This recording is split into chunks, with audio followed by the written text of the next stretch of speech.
விஜய் அவர் கடவுள் புள்ள, கடவுளோட ஆசீர்வாதம் இருக்குது, இயற்கையோட ஆசீர்வாதம் இருக்குது, அவர் நல்ல எண்ணத்துக்கு அந்த கடவுளை அந்த மலையே பொழிந்து தண்ணியை தமிழ்நாட்டுக்கு கொண்டு வந்துருச்சுன்னு சொல்லிட்டாங்க.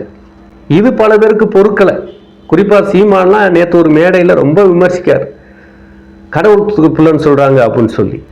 ஒரு மன்னன் நேர்மையாக உண்மையாக அந்த மண்ணையும் மக்களையும் நேசித்து ஆட்சி செய்தால் அவருக்கு இக்கட்டான நிலைமையில் சமாளிக்க முடியாத பிரச்சனை வரும்போது அந்த இயற்கையை காப்பாற்றும் என்று ஔவையாரே ஒரு பாடலில் பாடியிருக்கிறார். ஔவையாரை விட தமிழ்நாட்டில் அறிவாளி இருக்கிறானா? அது ஆதாரத்தோட நான் சொல்றேன். கர்நாடகாவிலிருந்து தண்ணீர் தமிழ்நாட்டுக்கு வருமா? விஜய் அவர்கள் கர்நாடக முதல்வரை சந்திப்பாரா?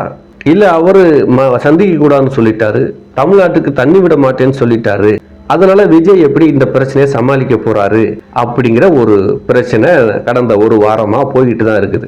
இதை வச்சு விஜய் அவர்களுக்கு எதிராக ஒரு அரசியலை பண்ணலாம், ஒரு நெகட்டிவ் விஷயத்தை உருவாக்கலாம், அவரால் காவிரி தண்ணியை கொண்டு வர முடியல, அவர் செயல்பாடு சரியில்லை என்று அவரை விமர்சிக்கலாம்னு சொல்லி எதிர்கட்சிகள் இதை ஒரு அரசியலாக பயன்படுத்தி ஒரு நெகட்டிவை உருவாக்கலாம்னு சொல்லி எச்சியை குடிச்சிட்டு தெரிஞ்சாங்க. ஆனால் இந்த இக்கட்டான நிலைமையில் அந்த மலையை பொழிந்து கர்நாடகாவில் அளவுக்கு அதிகமான தண்ணியை வெள்ளத்தை உருவாக்கி இன்னைக்கு வேற வழி இல்லாமல் அந்த தண்ணியை திறந்து விட வேண்டிய சூழல் இன்னைக்கு பல்லாயிரக்கணக்கான அடி தண்ணி தமிழ்நாட்டுக்கு வந்துகிட்டு இருக்கு. இப்போ எதிர்கட்சிகள் என்ன சொல்றதுன்னு தெரியல, வாய மூடிருச்சு. சில நல்ல உள்ளங்கள் விஜய் அவர் கடவுள் புள்ள, கடவுளோட ஆசீர்வாதம் இருக்குது, இயற்கையோட ஆசீர்வாதம் இருக்குது, அவர் நல்ல எண்ணத்துக்கு அந்த கடவுளை அந்த மலையே பொழிந்து தண்ணியை தமிழ்நாட்டுக்கு கொண்டு வந்துருச்சுன்னு சொல்லிட்டாங்க. இது பல பேருக்கு பொறுக்கலை. குறிப்பாக சீமான்லாம் நேற்று ஒரு மேடையில் ரொம்ப விமர்சிக்கார், கடவுள் புள்ளன்னு சொல்றாங்க அப்படின்னு சொல்லி. அதாவது ஒரு மன்னன் நேர்மையாக உண்மையாக அந்த மண்ணையும் மக்களையும் நேசித்து ஆட்சி செய்தால் அவருக்கு இக்கட்டான நிலைமையில் சமாளிக்க முடியாத பிரச்சனை வரும்போது அந்த இயற்கையை காப்பாற்றும் என்று ஔவையாரே ஒரு பாடலில் பாடியிருக்கிறார். ஔவையாரை விட தமிழ்நாட்டில் அறிவாளி இருக்கிறானா? அது ஆதாரத்தோட நான் சொல்றேன். ஔவையார் பாடியிருக்கிறார். அவங்களுடைய நீதி நூல்ல 3 நீதி நூல்கள் இருக்குது. ஔவையாரோட நீதி நூல்கள் நல்வழி, மூதுரை, ஆத்திசூடி. இது ஔவையார் எழுதிய நூல்கள். அதில் மூதுரை என்ற நூலில் இந்த விஷயத்தை அவங்க குறிப்பிட்டிருக்காங்க. எப்படின்னா, உண்மையான மன்னன் நாட்டை ஆளுகிற போது அவர் இக்கட்டான பிரச்சனையில் சமாளிக்க முடியாத பிரச்சனையில் சிக்கும் போது அவரை காப்பாற்ற இயற்கையே காப்பாற்றிவிடும். குறிப்பா இந்த மழை பிரச்சனை, தண்ணி பிரச்சனை வரும்போதெல்லாம் அந்த மன்னரே நல்லவராக இருந்தால் அந்த இயற்கை அந்த வானும் அந்த மலையும் மேகமும் காப்பாற்றுன்னு சொல்லி மூதுரைங்கிற நூல்ல அவங்க பாடியிருக்காங்க. அதே மாதிரி எந்தெந்த மன்னர்களுக்கு அப்படி நடந்தது அப்படிங்கிறதையும் பாடியிருக்காங்க. நான் சொல்றேன். அந்த மூதுரை அப்படிங்கிற நூல்ல ஒரு வரி வருது, நெல்லுக்கிரைத்த நீர் வாய்க்கால் வழியோடி புல்லுக்கும் ஆங்கை பொசியுமாம், புல்லுக்கும் ஆங்கை பொசியுமாம், தொல் உலகில் நல்லார் ஒருவர் உளரேல் அவர் பொருட்டு எல்லாருக்கும் பெய்யும் மழை. இது மூதுரைங்கிற நூல்ல ஔவையார் எழுதியிருக்காரு. இதோட விளக்கம் என்ன தெரியுமா? இந்த உலகில் ஒரு நல்ல அரசன் ஆடும்போது, அவர் ஒரு பிரச்சனையில் இருக்கும்போது அந்த நல்ல மன்னரின் எண்ணத்துக்காக அந்த வான் மலையை மலையை பொழிந்து அந்த நாட்டை செழிப்பாக்கும் என்று ஔவையார் எழுதியிருக்கிறார். இது எந்தெந்த மன்னர்களுக்கு இப்படி நடந்தது, அப்படி எந்தெந்த மன்னர்கள் நேர்மையா வாழ்ந்தாங்க, உண்மையா மக்களை நேர்ச்சி வாழ்ந்தாங்க, அவங்களுக்கு இப்படி ஒரு சம்பவம் நடந்திருக்கு அப்படின்பது அந்த மன்னர்கள் பெயரை குறிப்பிட்டிருக்காங்க. அதியமான், தொண்டைமான், நாஞ்சில் வள்ளுவன், சேரமான் மாரி வெண்கோ, பாண்டியன் காண பேரையில் கடந்த உக்கிர பெருமெழுதி, சோழம் ராசசுயம் வேற்ற பெருநெற்கிள்ளி, அதியமான் மகன் பொருட்டெழினி என்ற மன்னர்கள். இவர்கள் மக்களையும் மண்ணையும் நேசித்து நேர்மையாக வாழ்ந்தவர்கள்.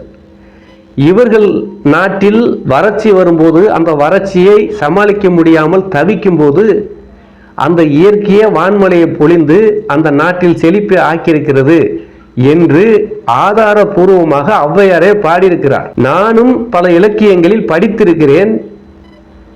மன்னர்கள் உண்மையாகவே அந்த மக்களையும் மண்ணையும் நேசிக்கும் போது அந்த இயற்கையை வந்து வாழ்த்தும், அந்த இயற்கையை உதவி செய்யும். இதுதான் நியதி. அவர் அதைத்தான் சொல்றாரு. உண்மை நிலை என்னன்னு அதை பத்தி அவங்க சொல்றாங்க. இது இயற்கையின் நீதியை கூறும் ஒரு நீதி பாடல் சொல்றாங்க. இதுதான் இந்த உலகத்தோட நியதி, இயற்கையோட நியதி. அதனால ஒரு மன்னர் நேர்மையா இருந்துட்டா எந்த பிரச்சனையும் வராது. ஏதாவது ஒரு சூழ்நிலையில அந்த இயற்கை வந்து காப்பாற்றும் அப்படிங்கிறது. ஏன் இதுக்கு முன்னாடி உள்ள தலைவர்கள்லாம் ஆண்டாங்களே, அப்பெல்லாம் இப்படிப்பட்ட பிரச்சனை வரும்போது இப்படிலாம் மழை வெஞ்சி வெள்ளம் வரலையே? நேர்மை இல்லை, மக்களை நேசிக்கலை, உண்மையான அரசியல் பண்ணா தானே வரும். ஸோ இது அப்போ ஔவையாருன்னா அறிவாளி தானே. ஔவையாருக்கு தெரியாத அறிவிங்க இல்லை. பாட்டையும் சொல்லியிருக்காங்க, அந்த பாட்டில் விளக்கத்தையும் சொல்லியிருக்காங்க, என்ன காலம்ங்கிறதையும் சொல்லியிருக்காங்க, எந்தெந்த மன்னர்கள் இந்த பலனை அடைஞ்சாங்கன்னு சொல்லியிருக்காங்க. இதை விட என்ன ஆதாரம் வேணும்? வாய்க்கு வந்தபடி பேசுறாரு சீமான்லாம். இவரெல்லாம் நிறைய வரலாறு இலக்கியம்லாம் பேசுறாரு சீமான். இந்த ஔவையார் பாட்டு அவருக்கு தெரியாதா? இந்த வீடியோ பார்த்தா சீமானே அந்த ஔவையார் பாட்டோட அந்த என்னது மூதுரைங்கிற நூலில் போய் படிச்சு பாருங்க. இது சொல்லியிருக்கிறாங்க. உண்மைதான் அது. நான் பல வீடியோகள் போட்டிருக்கேன். அவர் மக்களுக்கு சேவை செய்ய வந்திருக்காரு திரு விஜய் அவர்கள். ஊழல் பண்ணால் லஞ்சம் வாங்க வரலை, அது அவருக்கு அவசியம் இல்லை. நேர்மையா இருக்கிற காலம் வரைக்கும் இந்த மக்களுக்கு தொண்டு செய்யணும் வந்திருக்காரு. அதனால இந்த மாதிரி மக்கள் ஆதரவு இருக்கு. இயற்கை கூட ஆதரிக்கலாம். அங்க இருக்குதே காலச்சூழல் அப்படி நடந்திருக்குதே. இங்க நிறுவனமாக இருக்கிறதே. ஏற்கனவே மன்னராட்சியில் நடந்த மாதிரி இப்பவும் நடந்திருக்குதே. ஔவையார் சொன்ன மாதிரி இப்ப நடந்திருக்குதே. ஔவையார் பொய் சொல்லிட்டாங்களா? எல்லாத்துக்குமே ஒரு சம்பந்தம் இருக்குது. ஏன் இப்ப தமிழ்நாட்டு எல்லைக்கு உட்பட்ட மரங்களின் காவலன் யாரு? மலைகளின் காவலன் யாரு? மணலின் காவலன் யாரு? ஒரு புல்லுக்கு காவல் யாரு? தமிழ்நாடு முதலமைச்சர் விஜய் அவர்கள் தான். தமிழ்நாட்டுக்கு எல்லை உட்பட்டு நான் சொல்றேன். எங்கேயோ ஒரு மரம் இடிஞ்சு விழுந்தா கூட அந்த மரம் யாரு கட்டுப்பாட்டில் இருக்கு? முதலமைச்சர் கட்டுப்பாட்டில் இருக்கு. அந்த மரத்துக்கு உயிர் இருக்கு. அந்த மரம் என்ன நினைக்கும்? அந்த மலை என்ன நினைக்கும்? நம்மளை பாதுகாக்க நம் முதலமைச்சர் விஜய் இருக்காருன்னு நினைக்கும். அந்த ஆறு என்ன நினைக்கும்? நம்மளை பாதுகாக்க விஜய் இருக்காருன்னு நினைக்கும். அந்த ஆத்து மணலை வெட்டி கபலீகரம் செய்யும் போது அந்த ஆறே சாபம் விடும். ஏற்கனவே இருந்த ஆட்சியாளர்களுக்கு சாபம் விட்டுருச்சு. உன் ஆட்சி ஒளியும், உன் கட்சி ஒளியும், நீ இனிமே ஆட்சிக்கு வர முடியாது. ஆறு மலையும் அழுதுனால நீ திமுக அநியாயமா போச்சு, தோத்து போச்சு. அதுதான் இயற்கையோட சாபம். அதே இயற்கை அந்த ஆறுகளையும் மரங்களையும் மலைகளையும் காப்பாற்றும் போது வாழ்த்தும் மன்னர்களை. என்னை காப்பாற்ற வந்த மன்னன், உனக்கு ஒரு பிரச்சனைனா நான் காப்பாத்துறேன். மழை தானே உனக்கு வேணும், இந்தா தர்றேன், வாங்கிக்க. இது இயற்கைக்கும் நாட்டை ஆளுகிற மன்னனுக்கு உள்ள தொடர்பு. இது வரலாறுகள்ல இருக்கு, இலக்கியத்தில் இருக்கு. எவனுமே படிக்கல. கள்ளச்சாராயம் காய்ச்சினவே முன்னாள் அமைச்சர், களவாண்டவே முன்னாள் அமைச்சர். குறுக்கு வழியில அரசியலுக்கு வந்தவனுக்கு இலக்கியம் தெரியுமா, வரலாறு தெரியுமா, நூல் தெரியுமா? எதுவுமே தெரியாம அரசியல் பண்ணாங்க. இதுக்கு முன்னாடி இவர் பிரஷா வேற ஒரு அரசியலை பண்ணும்போது அவங்களுக்கு வந்து கொதிக்குது, முடியல. மனநோயாளி மாதிரி புலம்புறானுங்க அரசியல்வாதிலாம் தமிழ்நாட்டில். ஏத்துக்க முடியல, எப்படா இது நடந்துச்சு அப்படின்னு சொல்லி. பட் அவரு தமிழ்நாட்டுக்கு கிடைச்சதில்ல, தமிழ்நாடு மக்கள் கொடுத்து வச்சிருக்கணும். இன்னும் போக போக அவர் நிறைய பண்ணுவார். ஏன்னா அந்த காசு இல்லாமல் ஆக்கிட்டாங்க, கஜனாவில் நிதி இல்லை, இல்லைன்னா நிறைய திட்டங்கள் நேரம் அறிவிச்சிருப்பார். அதை கொஞ்சம் கொஞ்சமாக சரி பண்ணிட்டு வராரு. அது சரியான பிறகு கண்டிப்பாக அவர் வேற ஒரு மாதிரி தமிழ்நாட்டுக்கு மக்களுக்கு செஞ்சுட்டு போவார். ஏன்னா அதுக்கான வயசு, அதுக்கான எண்ணம் இருக்கு அவர்கிட்ட. நல்ல எண்ணம் ஒரு மன்னருக்கு முக்கியம், ஆளக்கூடியவருக்கு. அவர் முழுக்க மக்களுக்கு செய்யணுங்கிற எண்ணத்தில் இருக்கிறதுனால எந்த சூழ்நிலையுமே விஜய் அவர்களை யாரும் ஆட்டவோ அசைக்கவோ முடியாது. நான் சொல்றேன், எவ்வளவு வீடியோ போட்டிருக்கேன், நான் சொன்னதுதான் நடந்திருக்கு. இப்போ நான் சொல்றேன், இப்போ இந்த காவேரி பிரச்சனையை வச்சு, இந்த தண்ணி பிரச்சனையை வச்சு அவருக்கு ஒரு நெகட்டிவ் உருவாக்கலாம்னு நினைச்சாங்க. செருப்புட்டு அடிச்ச மாதிரி மழை வந்துச்சா? இப்போ என்ன பேச முடியும்? கடவுள் பிள்ளைன்னு சொல்லிட்டாங்கன்னா அதை வச்சு அரசியல் பேசுறாங்க. சொல்லத்தான் செய்வாங்க. நல்லது நடந்தால் கடவுள் தானையா, மக்களுக்கு நல்லது. ஆட்சியாளர் இப்போ கெட்டது நடந்தாலும் அவர் தானே விமர்சனம் பண்றாங்க. ஏதாவது கெட்டது நடந்துச்சுன்னா இப்போ மழை பெய்யலை, தண்ணியை கொடுக்க மாட்டேன்னு சொல்லிட்டாங்க, என்ன சொல்லுவாங்க? இவரால் தண்ணி கொண்டு வர முடியாது, இவருக்கு அந்த பவர் இல்லை, இவர் ஒரு செயல்படாத முதல்வர் அதே வாய் சொல்லும். இப்போ தண்ணி நான் கர்நாடகம் போவேன், நீ கர்நாடகம் போக வேணாம், அவன் கர்நாடகத்துக்கு இங்கேயும் வர வேணாம், யாரும் ஆணி பிடுங்க வேணாம், மழை பிடுங்கிட்டு போயிடுச்சு. அவன் அணைய பிடுங்கி விட்டான். இப்போ இந்த பிடுங்கிகளுக்கு கோபம் வருது. என்னது, எந்த அரசியலும் பலிக்காது. இதைத்தான் நான் பல தடவை சொல்லியிருப்பேன். ஒரு தலைவன் ஒரு நாட்டை ஆளக்கூடிய கெப்பாசிட்டிக்கு வரும்போது சுயநலம், கெட்ட எண்ணம், பணத்தாசை, சொத்தாசை, பெண்ணாசை எல்லாத்தையும் தூக்கி வீசிட்டு பெர்ஃபெக்டா மக்களுக்காக வந்து நின்னான்னா அந்த இயற்கையே அந்த மன்னரை சாகு வரை காப்பாற்றும். அதுக்கு உதாரணமாக தான் நான் இப்போ ஔவையார் சொன்னாங்கல்ல, அத்தனை மன்னர் பேரையும் நான் ஆதாரபூர்வமாக சொல்லியிருக்கேன். அந்த வரிசையில் விஜய் அவர்களும் இடம் பெற்றிருக்காரு. இன்னும் பாருங்களேன், இன்னும் போக போக என்னென்ன செய்வார் பாருங்க. அவருக்கு இதெல்லாம் நடக்கும்போது, இதெல்லாம் சொல்லும்போது இன்னும் அவருக்கு வந்து இதெல்லாம் இருந்திருக்கு, இன்னும் நம்ம மக்களுக்கு செய்யணுங்கிற ஆர்வம் வரும். இதே வீடியோவை முதல்வர் பார்த்தார்னா ஏற்கனவே ஔவையார் ஒருவேளை அந்த வரலாறு அவருக்கு தெரிஞ்சிருக்கலாம்.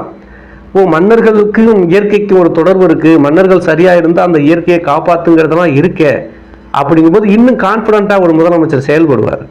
இதெல்லாம் இருக்கு. இது என்ன அரசியலுங்கிற இது சீமானுக்கு தெரியாம இருக்காது. அவ்வளவு வரலாறு பேசுற சீமானுக்கு தெரியாதா?